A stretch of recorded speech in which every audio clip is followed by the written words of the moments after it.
It doesn't matter. We're all treated the same in Uncle Albert's will, I reminded them. Even though, so far, I've had to do all the work. Like finding him a space at St. Anne's, taking care of his escalating demands, and visiting him too. Leo clasped the copy of the will in his meaty fist. The question is, what are we going to do about it? What can we do? Donna asked, meeting his gaze. Leo glared at her. The longer Albert sits in that nursing home, the less money there is for all of us. Ricky's eyes narrowed. You're not really thinking about killing him off, are you, Dad? I blinked in astonishment. Talk about a leap in logic. The son of a bitch deserves it, Leo said, and reached behind him to the sideboard, taking out a bottle of rye and pouring a generous amount into his coffee. He set the bottle on the table with a thunk. Good old Uncle Leo. He found the solutions to all his problems in a bottle. Now, dear, Aunt Donna said, patting Leo's shoulder, I'm sure you don't mean that. Although... Her voice trailed off, and she looked wistful. All eyes were riveted on her perfectly powdered, wrinkled face. I reached down to grab the purse from my lap, rearranged its contents, and placed it on the table. What are you thinking, Ma? Ricky demanded. Well, just how much that money could mean to the family. Kathy and Ted, she glanced across the table at my older sister and her husband, could pay off their boat. Dawn has that second mortgage, and Mandy has all those school loans. Leo and I have never had a real vacation. It would just be nice if the family could benefit from all that money. Instead, it'll be the damn nursing home, Ricky growled. What kind of debt had he accumulated?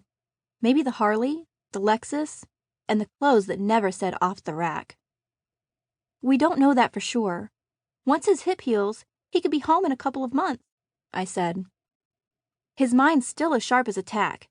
If he lost weight, the doctors say he could live another 10 years. He'll outlive us all, Uncle Leo complained, taking a gulp from his coffee mug. I think we should just do it, Dawn said, her voice cold. All eyes turned on her. Kill him? Kathy said, aghast. How? We could hire somebody, Dawn said. Don't be stupid, Ricky said. How do you know the person you hire isn't going to be some undercover cop? Then we should do it. Dawn reached for her huge handbag and pulled out a soft-covered book. It wouldn't be that hard. I saw this in the bookstore. It tells you everything you need to know. She passed around the maroon-colored book. Death, a how-to guide for writers. Had she, too, been considering murder before this little impromptu meeting? Ricky flipped through the pages. That's too easy, he said, his gaze pausing momentarily on the subhead, Poisoning, before passing the book along. This kind of talk is all nonsense, Aunt Donna said. Not necessarily, Ted said. Lanky and nondescript, my brother-in-law tended to fade into the background. He rarely opened his mouth at family gatherings. And even his wife turned a surprised glance in his direction. If we planned it carefully, we could do it. Silence. How? Uncle Leo said at last. It would have to look like an accident, Kathy said quietly. Was my Girl Scout leader's sister's tone actually cunning? That won't be easy. The old fart never goes anywhere, or does anything, Ricky said. Then a car accident is probably out of the question, Dawn said, toying with the gold chain at her thin throat.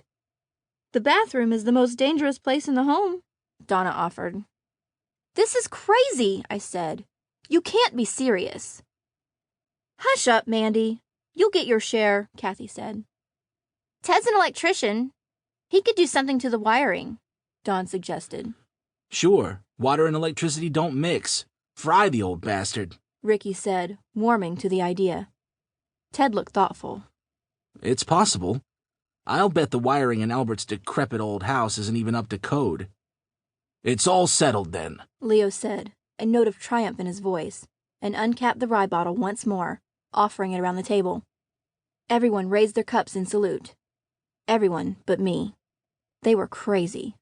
All of them.